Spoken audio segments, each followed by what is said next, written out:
Hey y'all, hey, it's another episode of Bonafide Her Podcast featuring the one and only Lil Nigel Robinson. Good, good, Oh, you got your true good. religion on too? True Yeah, yeah. And religion? Okay. How you doing, sir? I'm good. I'm good. Can't complain. You know, You blessed to be can't alive. complain. Hello. Blessed to be alive. Grateful to see another day. Blessed to see Amen. another day. Amen. Amen. So let's get it started. So Lil Nigel, can you tell us your sports journey to how you got to where you are? Starting from high school or college? The floor is Or yours. You can go as far as you want. all right. Let's start with I played boys club basketball. I was raised around basketball most of all my life. My step pops played basketball overseas for about 15 years.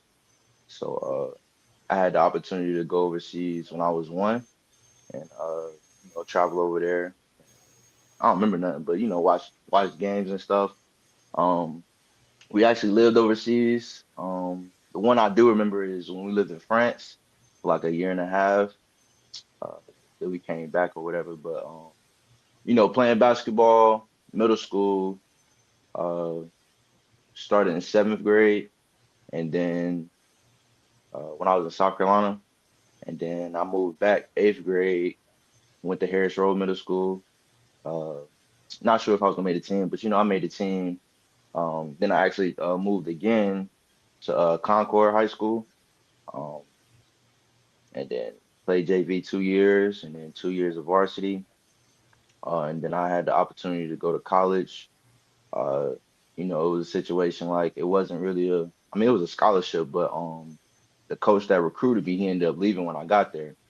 So, the head coach and assistant coach, they really ain't know me. So I ended up taking the decision to, just basically try out, but I was on the team or whatever. But um, yeah, I got hurt my second semester.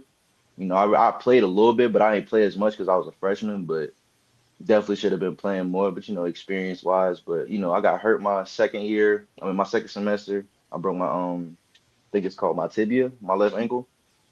Got hurt, and then I moved schools. It's a lot of moving. But I mean, everything happened for a reason. Everything has its purpose. But yeah, I went to Sand Hills Community College. Um, I didn't play first semester. Unfortunately, my grades wasn't good leaving, Montreat. Um, it's a Division 3 JUCO. Uh, yeah, I didn't play first semester, but second semester I ended up playing. Coach convinced me to play because I was eager to play. So I think I played like really like 2 or 3 games, and then that third game I got hurt. Feel Man. me? I fell on my wrist, and I'm thinking it's just a sprained wrist or whatever. But the whole time I broke my scaphoid bone, but I didn't know. So just going through that, I think I played like nine or eight more games, and then I fell on it again in between that, and then it was a point where I couldn't pass, couldn't shoot because it was my dominant, it was my right hand, so couldn't pass, couldn't shoot, and then I had to get in the cast and do all that, but went through all that, went through the cast, that whole process, and right before going back to for my sophomore year, um, I fell on my hand again, and I broke it this time, like it snapped. So that led me to have surgery. You know what I'm saying? So I ended up getting surgery, and then yeah, it was a tough experience, but I just feel like that was just a process where I had to get my left hand better. So you know, um, I recovered back before, like it was through the preseason, so I recovered before like the actual season started. I did good that year. It was real smooth. We ended up going to the national championship. We lost in the national championship, the final game. Uh, like our All-American that year. I think first team national team, something like that. But yeah, then I ended up going to Shaw University. Uh, I mean that was another situation where I really wasn't recruited there. It was supposed to be like a little package deal, but my boy he didn't end up going. But anyway, so I ended up getting hurt right before the season. I ended up breaking, I don't know what it's called, I can't remember, but it's the side of my foot. It's like, it's like the pinky toe and it's Oh, like the side. Yeah, sorry, your phone fell. Yes. Yeah, Oh, so I broke that. It was I ain't gonna lie, it was like it was nothing I could do to like prevent it. Like that like all the injuries that I had was like nothing I do to prevent those injuries. It was just like, dang, like this happened. You feel what I'm saying? So um yeah, I took my time with that and went through that, did my little rehab or whatever, and yeah, I didn't stay at Shaw and I ended up going to Virginia University of Lynchburg. And I mean, yeah, we played against, Division I teams, and that was my opportunity to prove to myself that I could play against Division I teams. And um, I feel like I did good. I feel like I exceeded expectations, and I didn't play many games there because it was a lot of stuff going on in the background, and I really couldn't deal with that. So I ended up going back to Shaw and just trying to further my education in the because I was supposed to get a mass communication degree. I didn't graduate yet, but yeah, just learning different stuff like that because I did actually start my own podcast. You feel what I'm saying? say But what? yeah, and it aligns with my story. It's called Most Men Quit. You feel what I'm saying? Because like after all the injuries I done been through, you feel what I'm saying? Most people would have been devastated about something and just like not still want to keep going. You feel what I'm saying? But that's the whole motto. That's the main thing. But yeah, um, after I left VUL and then second semester with Shaw, I was getting recruited to go to Florida A&M. So yeah, that process was like, hey, this is you've been waiting on, you feel what I'm saying? Just to actually get the process of talking to Division I coaches, like you feel what I'm saying? Just because I never had that. Like that was an NAI I first got recruited to, and then going to a D3 JUCO, just like those levels is just like, dang, you finally here. Then I get there, not get there, but like it gets to a point where it's like time to go, and then I was told I had no more eligibility. So I mean, it was just kind of yeah, it was. I wasn't discouraged, but it was just like, dang, bro, like it's always something. You know what I'm saying? But God always has a plan, man. So just keep working, and I was just working out, working every day, and then I just really took a risk, honestly. And then hey, I'm blessed to be where I'm at. Man, see, here's the thing. Since they don't count, say, so they don't count JUCO years as eligibilities anymore. Like you could play 2 years they changed it. So But like, it's like I'm gonna cut you off, but the COVID year I had, because I went to school during COVID, 2020. That's when I went to Montreat. And so it's like I got that year back. And I'm thinking like, dang. And then when I redshirted, I'm thinking like, all right, so that didn't count because I redshirted when I got hurt at Shaw. So I'm yeah, like, I should have like 2 years or a year left. And that's what I was thinking. But I guess when it comes to Division I, he was like, since I didn't graduate from Shaw at the time, then I would have been eligible to get that year. But it was just a different story. But yeah, I ain't gonna lie, I was just like, yeah, I'm about to just take this risk, man. yeah. So like recently, like NCAA basically saying, if you play JUCO years, they don't count against your eligibilities. You could play JUCO for 2 years, and say if you transfer to like say a 4 year, you have all your 4 years. So like those, because back in the day when I was in JUCO, like especially say if you played in JUCO, those were your 2 years eligibilities gone, and then transferred. Then you had your 2 years eligibility left, and then Yeah, of course when COVID happened, everybody got their years back. But these days, I know there's like a couple players now, from what I heard in NCAA, they are in their 8th year. There's like two players in NCAA that are in 8th year playing in college. Yes. nah, that's crazy. But it's always those circumstances, like the inevitable Hmm. circumstances, just like you were saying, like, you have injuries, you have red shirt, you have COVID and stuff. And I think a lot of people don't understand the hardships that a lot of college athletes have to go through that takes a toll on the mental. So, but Not just dealing with injuries, but yeah, all that. my Home question situations, everything. for I'm real, back. you good, no worries. I'm here for it. So, but I will say, JUCO bring out some dogs in people. Like, And I went to a Division III JUCO. Like we're the last to get looked at. Like literally, that's how I felt. Like a Division III JUCO. It's like, bro, like bro, you gotta work 10 times harder just because. you are the last to get looked at. Like they look at high school kids before they look at us for real. And it's just like a lot of people don't. I feel like a lot of people don't realize that for real. Because Division 1 JUCOs are different from Division 3 JUCOs. But granted, like we played against D2, D1 JUCOs. You feel what I'm saying? My question for It's you is crazy.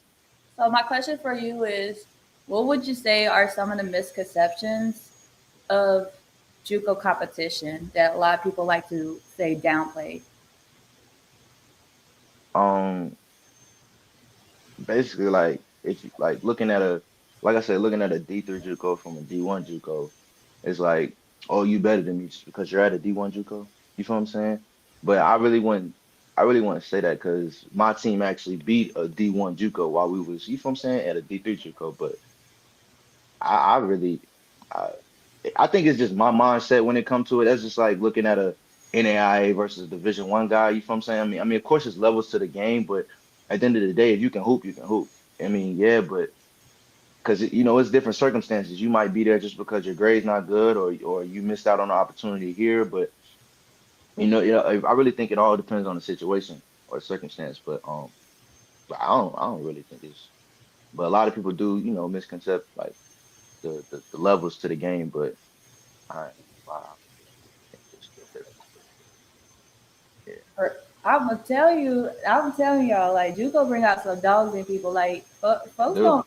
I will say this: Derek White before he went to like a D1 or D2, he went to either D2 or JUCO, but now he in the NBA.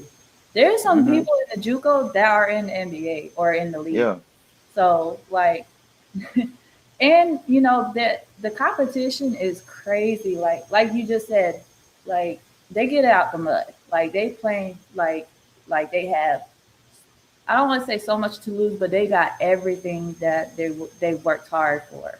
Like we do though, and my boy when I was at Montreat before I went to the JUCO, one of my boys it's crazy because he came from that JUCO, and he put me on or whatever. But another guy who just came from another JUCO, he was like, bro, like JUCO ain't no game. Like it's really gonna show you like if you really want this for real.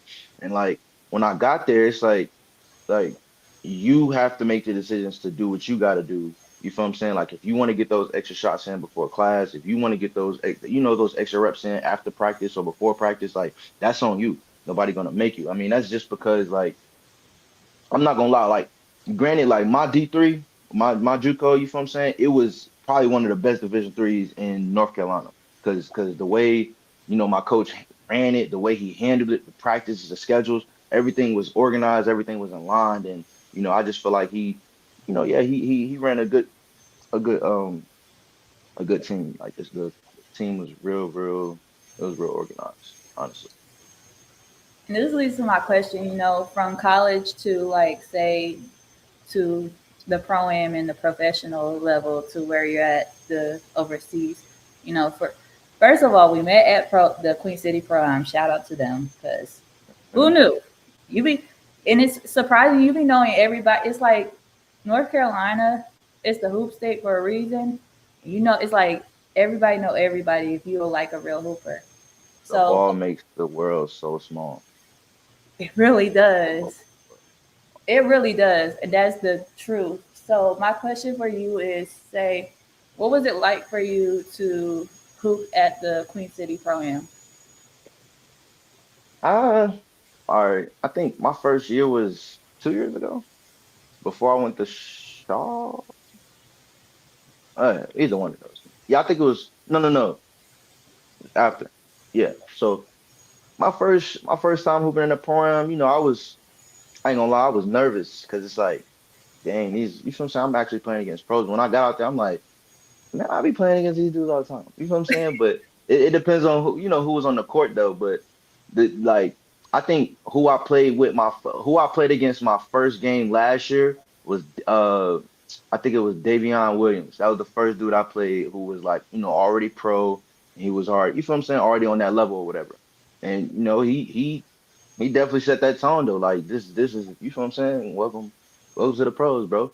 But it's like, I had Deep Pitts on my team. You feel what I'm saying? I've been through Deep Pitts. I was training with him before, but um, just that level of competition is definitely different though. Um, I want to say like the pace is a little bit different, but I feel like the way I trained and everything I was able to keep up. But this past year, like playing against Nick, like that right there, that just gave me an eye opener on like there's definitely levels to this. You know what I'm saying? Because it's like, bruh scored a whole bunch of points in my first game. You know what I'm saying? I think he had like 55 the first game. I think that was the first game of the season. Oh yeah, that was the 55. Who was the one that you said that you played against in your first pro am last year? I think Davion Williams. Davian They, Williamson. yeah, Davion Williamson. Yeah, yeah, yeah. Oh, D Will. Shout out to Yeah, him. he went to Wake Forest, right? Yeah, yeah, Yeah. yeah, yeah, yeah, yeah. I played against him my first game. I think him and D Pitts had 45 together.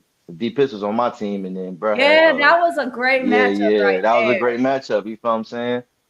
And then it's crazy the next game because that's what it was though. I never came because I wasn't like I feel like I was like on the underground or whatever because it was like nobody really knew who I was. You feel what I'm saying? So when it came to, that whole situation, I ended up being a reserve player. You feel what I'm saying? So they just picked me on it like if there was a free spot on the team. So I Oh, really yeah. enjoyed that just playing with different people or whatever because I ended up meeting like NBA guys or people who played in the G League, just different stuff like that. But um yeah, that experience definitely taught me like how to play with people and just stuff like that for real. But out there it's just like you gonna go get yours, you gonna get yours. If not, you better play D. That's how I look at it. Cause, um, cause I was like, South Carolina and North Carolina hoopers be going at it, especially in Yeah, sometimes in the pro am. So from your perspective, you're you're in both South Carolina and North Carolina, like I seeing say I that. was born in South Carolina, yo. So what would you say is say the similarities and the differences in the hoop culture of North Carolina and South Carolina from your perspective? The difference between the hoop cultures. Uh, from what I've been seeing though, I feel like it's a lot of a lot of talent in both areas, but I feel like it's more people that want to hoop in North Carolina than it is in South Carolina. Because it's like if you really want to hoop in South Carolina, you got to go somewhere else. You know what I'm saying? Or like outside of the city or whatever. But um, I mean, yeah, I feel like North Carolina. That's the hoop state for a reason. But hey, don't South Carolina got some hoopers now. You know what I'm saying? Like we can't sleep on the Met now. That's why I was born. So, and we got dogs. Like everybody that hoop in South Carolina, you a dog. I'm not gonna lie. Like it's just what we do. It's in the blood. But um, yeah, honestly, because I was asked that question before. What was the difference between each pro-am? But I mean, I ain't gonna lie. I don't know. I don't even know for real.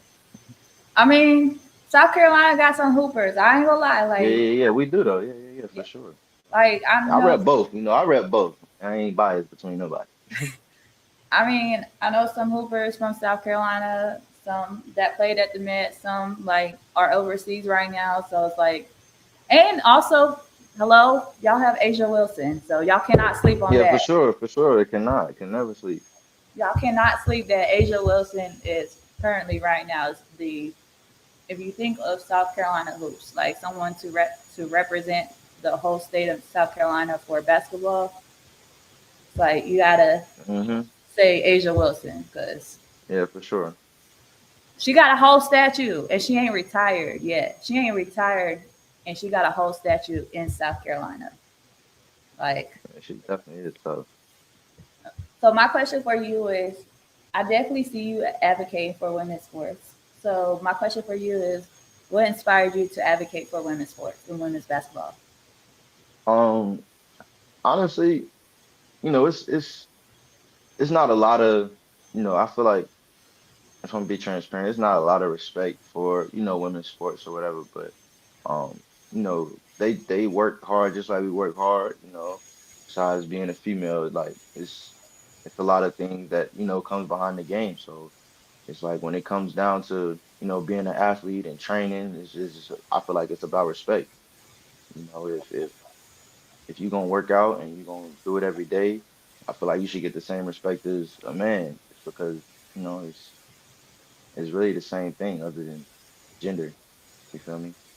But I mean, it is,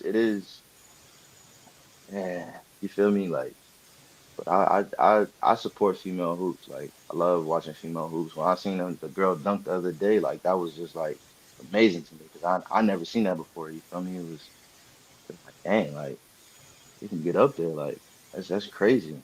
For real. We don't have a lot of that. I want to see more of that though. Like first woman to catch a body, that'd be crazy. You feel what I'm saying? Like that'd be so crazy. But yeah, it's definitely something to continue to give more support to, just because it's like it's not a lot of respect in that area, I think. But a lot of women are definitely sacrificing themselves, sacrificing their bodies just to love the game and do what they got to do. So For sure, because I will say, um, I mean, we have like a lot of female hoopers too that end up, you know, they they take that time off the season, become mothers, and then come back and like just play like, hey, we back in action. So and it's but I will say, and we train hard just like the men do. So, hmm but I wouldn't mind seeing a female hooper catch a body too if they slam. I wouldn't mind. I would That would be dope. I would that'd say be crazy. probably BG is Brittany Griner is close to doing that. But people will, I will say, they will get out the way. Like I don't want to be a poster. Yeah. So I. So my question for you is, you mentioned you have a podcast. You work on a podcast. So hmm can you explain the origin behind your podcast? Uh, well, like I said, it's really basically after everything I've been through. So it's called like Most Men Quit. You feel me? So, that came with, like I said, just going through trials and tribulations, and when you're back against the wall and you just feel like you feel what I'm saying, you got no option. And like I said, a lot of people who done been through certain situations or been in situation I done seen handle it different, or you feel what I'm saying, I feel like, most men would have quit. On the things that I've been through, you feel what I'm saying, I definitely feel like most men would have quit. And it's like just for me to have that courage to keep going, just to me, you feel what I'm saying, just to keep pushing. And it's like that really built the whole, origin behind everything. Um, I'm a slogan guy, so I got a lot of stuff. And I just got like I said, I got one of my slogans tatted. It's GDS two time. God don't stop, grind don't stop. You feel me? So yeah, it's definitely a experience for me. I created when I was at Shaw, but it's like I just I just really like I said, you got a platform for women to speak themselves, and just all athletes mainly, but this is gonna be like for all athletes and people, just not talking about like sports, because when I was at VUL, like I said, life showed me that well, basketball showed me that life is bigger than basketball. You feel what I'm saying? Just being at that school, it showed me that life is bigger than basketball. But it's like, all right, so knowing that life is bigger than basketball, it's like, so what else can come with it? So that's why, I just started creating, different podcasts. I got a little clothing brand coming out soon. And so it's just like just different things. And it's like it's plenty ways to skin a cat. You know what I'm saying? So basketball is not the only thing that I want to have income coming from. But yeah, most men quit is definitely something that, gonna get rocking. I do got one episode out, just explaining a little bit of my journey, but I was I had to put that to the side, lock in real quick. But yeah, it's definitely gonna come back. But yeah, most million quit is definitely something that I really live by.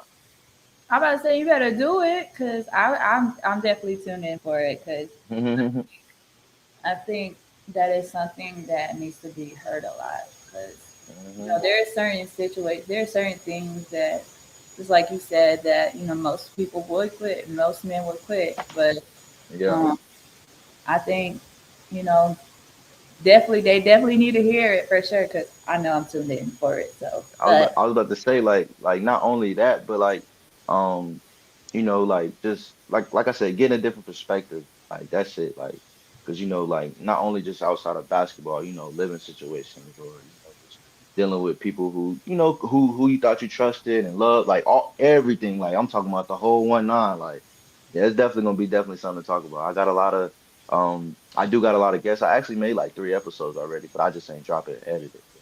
I was like, you know what I'm saying? Just looking at other people's and how they running it, but you got your own little mojo.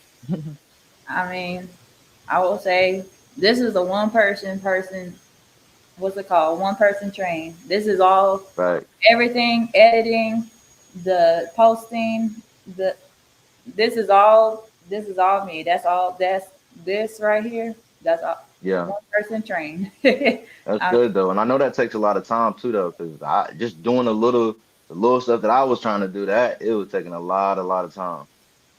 Definitely taking a lot of time. it does, but when you really love it and when you really want it and you feel like this is something that you really want to do, it's like, all right, this this hard work is worth it at the end of the day, because you know. But my question for you, my question so far, you in Mongolia, having Yeah. been overseas. So far, from your perspective, what would you say are some of the misconceptions of overseas basketball competition? Um, Misconception about overseas basketball competition. I would say because when I first got out here, you feel what I'm saying, I definitely thought it was sweet. You feel what I'm saying? I'm not gonna lie. I thought it was sweet out here. But nah, it ain't sweet. Like they work hard, it's like we work hard, you feel what I'm saying? But like the difference is like, yeah, we probably a bit more Oh, we have a technical difficulty. Oh, he went out and it was getting good. Sorry. You good? Hold on. Yeah.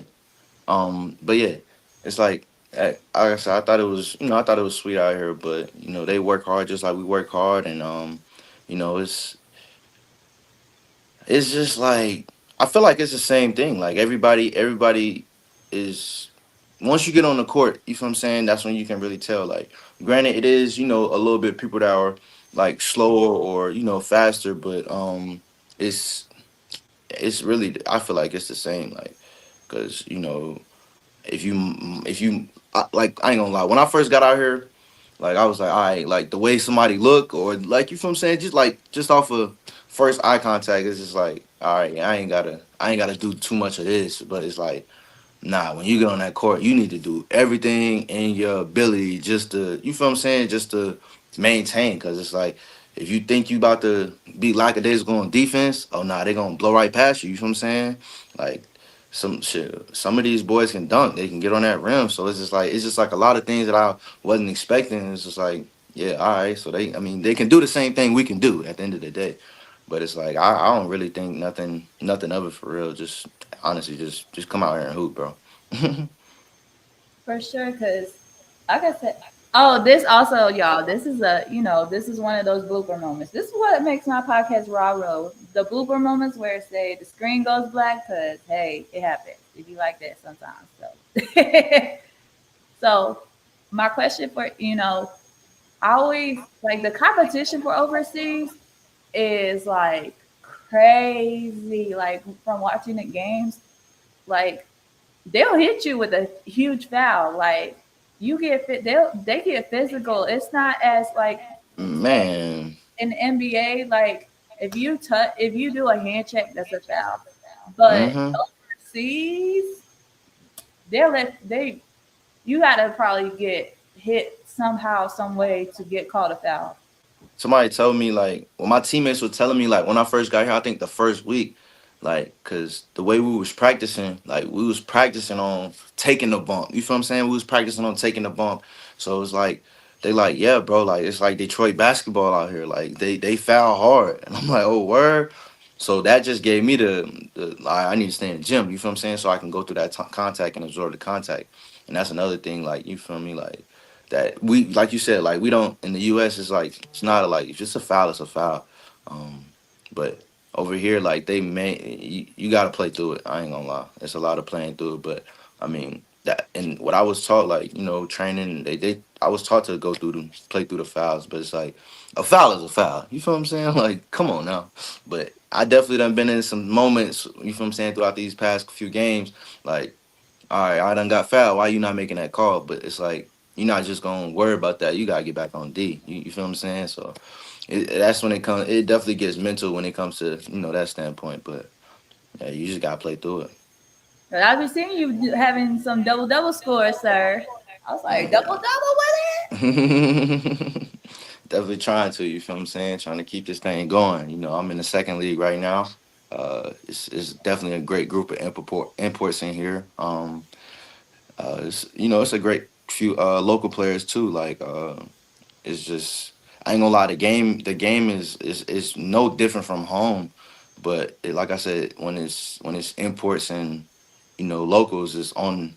It depends on who on the team. Like if you got an import on the team, then it's definitely a different game. Because everybody gonna try to take advantage of the locals. But at the end of the day, like I said, is you hoop every time you step on the court. You got to hoop, no matter who out there.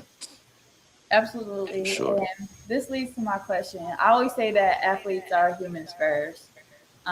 For you as a black man and an athlete, how important is mental health to you?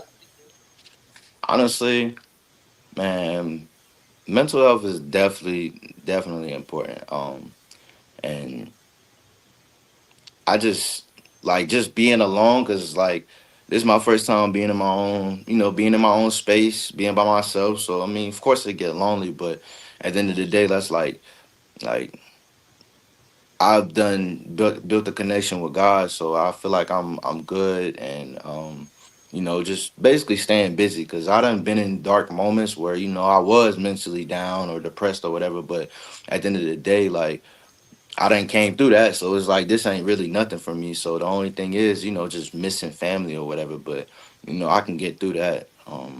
But I mean, yeah, mentally, it's all about your highs and your lows, man. But I mean, you can't let your lows be better than your highs. So yeah, it's a battle. Like I said, it's better to talk about it than actually going through it. But I mean, at the end of the day, you still gotta keep going. And I really think it's really a mindset thing. Like if you get your mindset right and just focus on like the positives and just being able to think about what's next because it's like a lot of a lot of people tend to overthink, and that's the thing that I had a real problem with, whether it comes to off the court or on the court, worrying about what people think or stuff like that. But it's like at the end of the day, it's just like you are you. I mean, can't nobody judge you but God. But at the end of the day, that's like I said, it's just a mindset thing.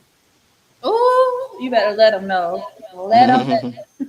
So my question for you is, how are you able to balance your faith and your sport at the same time? um, I mean, simply just waking up, thanking God, and uh, I've been journaling for a few years now, so just keeping my journal going and trying to stay on top of that.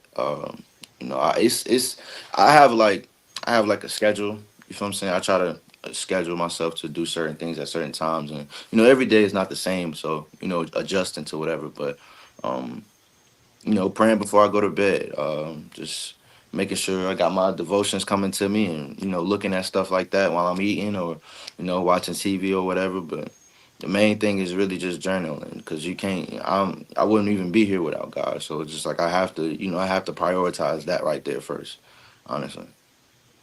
Ooh, amen, amen, amen. So my question for you is, if there was a verse or phrase or word to describe your journey so far, what would it be?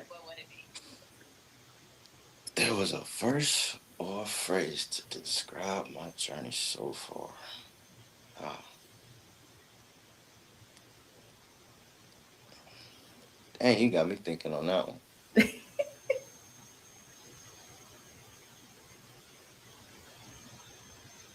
I mean, It could be a word too. it's a it's a lot.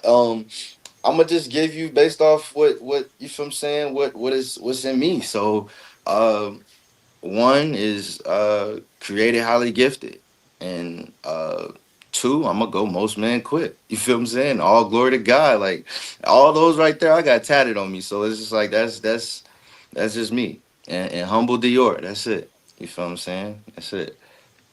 That's it. What are those sayings mean to you though? Like, what do they like mean to you within your journey? Uh, Creator highly gifted. That is self.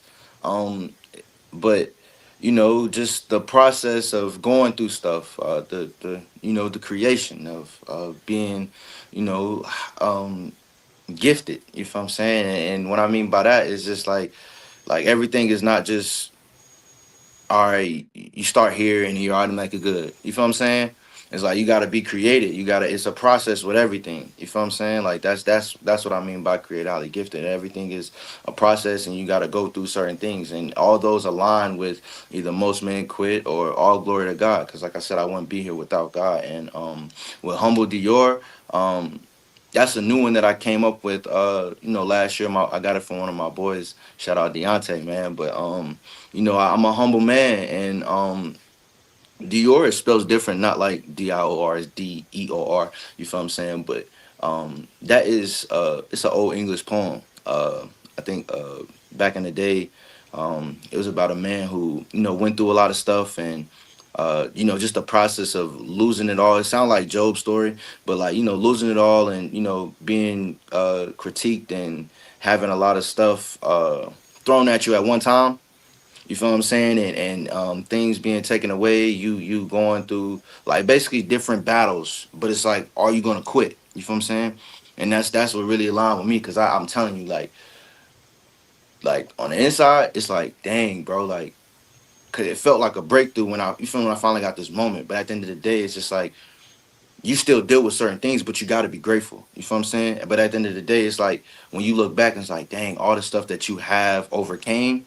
Because it's like I'm telling you, throughout college, I feel like I didn't even have a college career because you feel what I'm saying? I barely played. But at the end of the day, it's just like I learned so much, and like that process created everything and who I am right now. You feel what I'm saying? So it's just like it all aligns into one. So when it comes to being creative, highly gifted, whether most men quit or being humble to your, it's just about a process and a push of going through, you know, going through everything, still keeping your head high.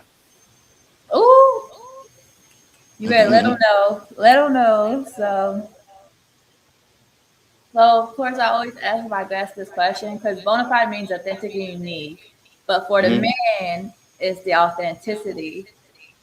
So, what makes LaNigel Robinson authentic, and what makes your story stands out? Um, Honestly, and I mean this in the most humblest way. Uh, I haven't seen it yet, but there's nobody else on earth with my name.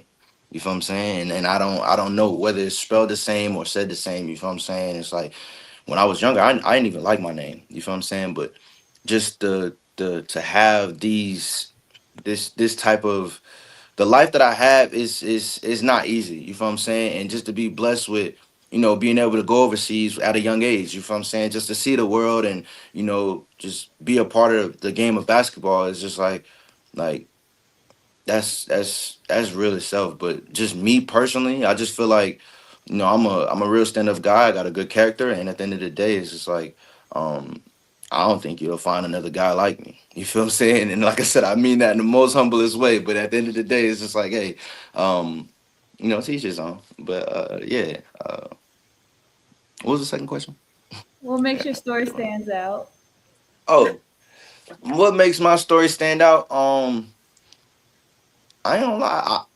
Me personally, I feel like my story different, yo. Cause like I said, behind the scenes, man, it's just so much that and everybody's story is different. Everybody go through different things, but man, I just feel like my story is so different just because it's like everything that I done been through, it done been like it happened back to back. You feel what I'm saying? And it's not just like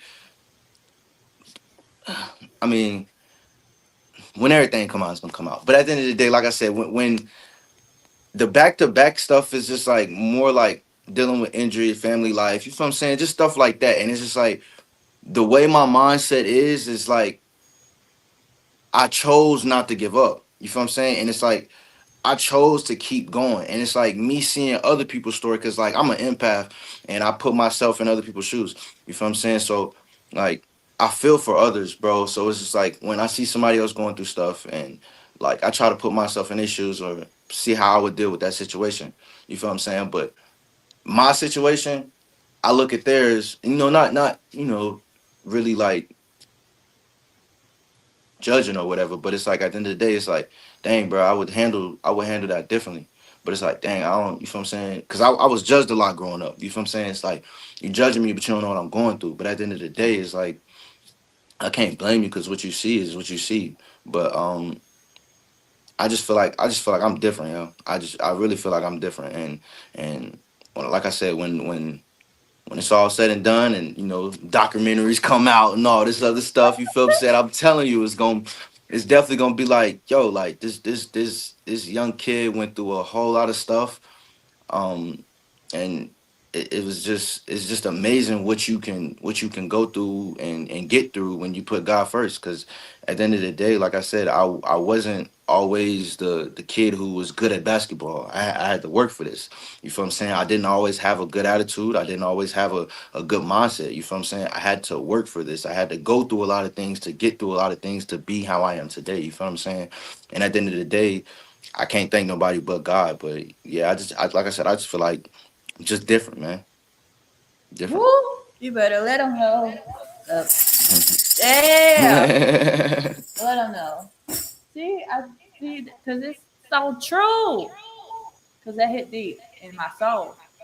Because I think a lot of people forget, like, there's a reason why everybody's journey is so different. Like, the worst thing you could do for your journey is compare yours to another person because comparison is the thief of joy.